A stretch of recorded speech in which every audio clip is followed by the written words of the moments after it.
ప్రియమైన ముఖ్యమంత్రి గారు, ప్రియమైన ముఖ్యమంత్రి గారు, అయ్య ఉత్తరం రాస్తన్న బదులిస్తారా మీరు?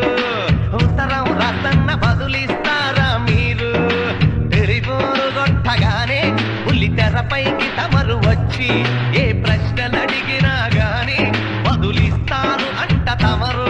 అరే కొట్టనీకి ఫోను లేదు, చూడనీకి టీవీ లేదు, గందుకే గందుకే గందుకే గందుకే అందుకే రాస్తన్న ఈ ఉత్తరం.